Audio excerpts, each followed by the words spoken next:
So good. Hadji.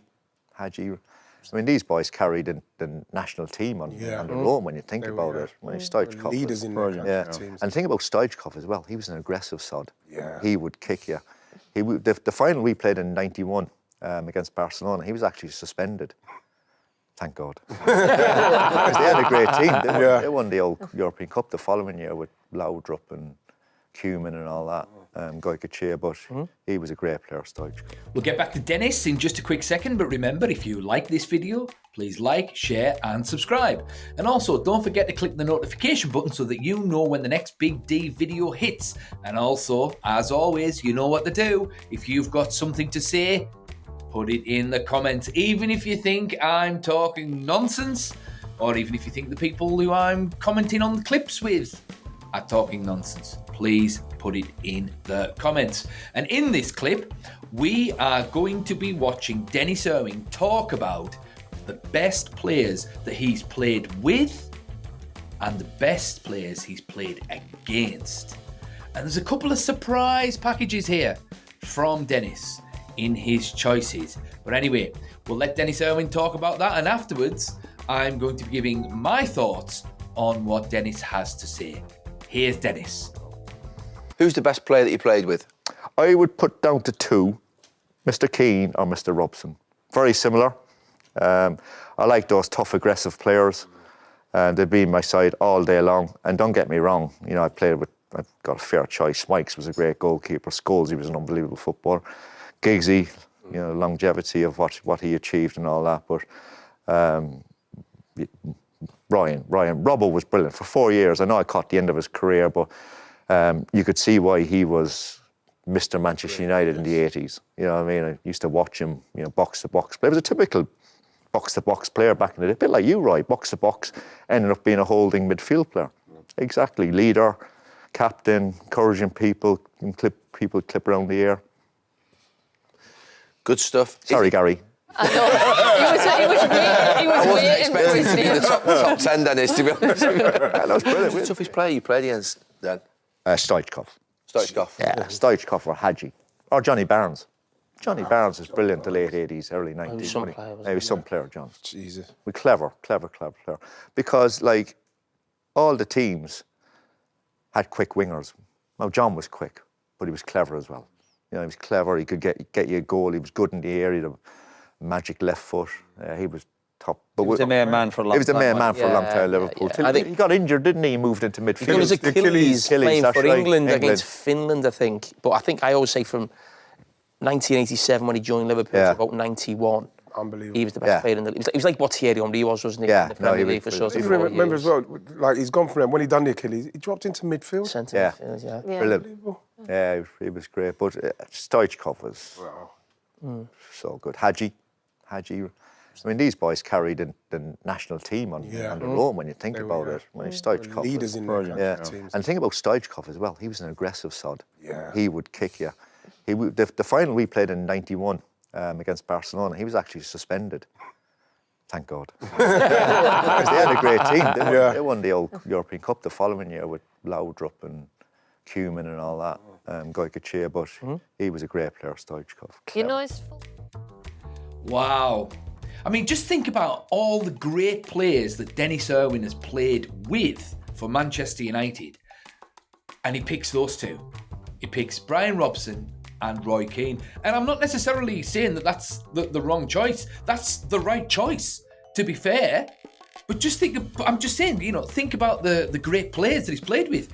I mean, he's played with Mark Hughes, who's a great striker. You get 100 million for Mark Hughes, prime Mark Hughes these days. Giggsy, Scholes, Beckham, Dwight York in 1999 was absolutely world class. Played with Jaap Stam, who was one of the best defenders in the world for a period of time there. Played with Ruud van Nistelrooy as well.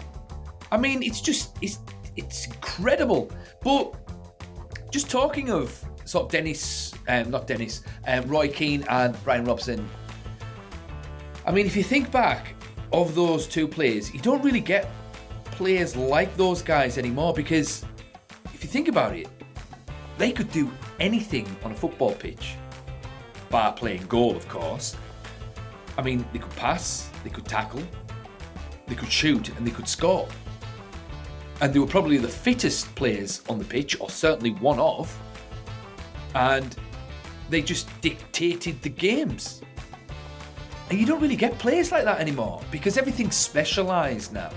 Because you've got attacking midfielders, you've got holding midfielders, you've got destroyers, you've got registers, you've got inverted wingers, all these different kinds of roles and styles and all of this, but there was just a beauty in the simplicity about how those guys played. They just went through you, they went past you, they out-passed you, they out-tackled you, they scored goals, they led the line. Well, not led the line, but they led the team. They were just absolutely incredibly well-rounded players. Because Giggsy was a specialist. He was fast, and he could cross, and he could pass. Didn't really score a lot of goals. David Beckham was a specialist. He was a set-piece specialist. He was a passing specialist. And he was probably the fittest player in the team. But he couldn't tackle. Giggsy couldn't tackle either. They couldn't really header the ball. They couldn't really defend. So they were just very good at a few things, and they utilised that and had a phenomenal career out of it, of course. Andy Cole was a goal scorer. Dwight York could do a couple of things. Scholes, he couldn't really tackle. I mean, he could control a game, he could pass, and he could score a goal. And obviously the defenders, they could just really defend. I mean, Dennis was the complete fullback, to be fair, but he couldn't really play in central midfield.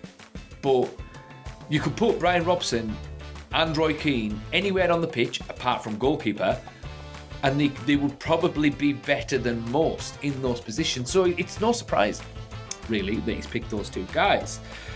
What we wouldn't give for a Roy Keane or a Brian Robson in their prime today.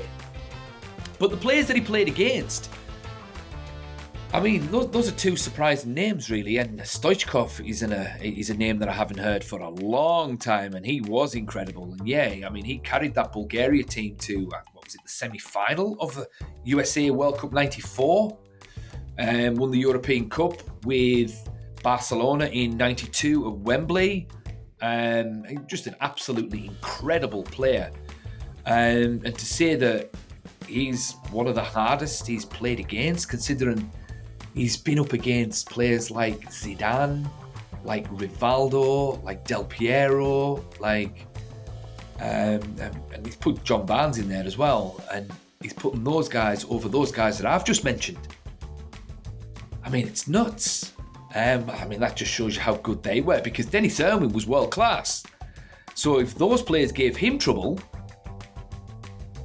you know they must have been good. But yeah, that's an interesting one. But who do you guys think was Denis Irwin's best teammate? And who do you think would have been his most difficult opponent? Interested to know if you disagree with Denis. But I mean, how can you disagree with him? It's his opinion. But anyway, as ever, thoughts in the comments, and I'll see you in the next one.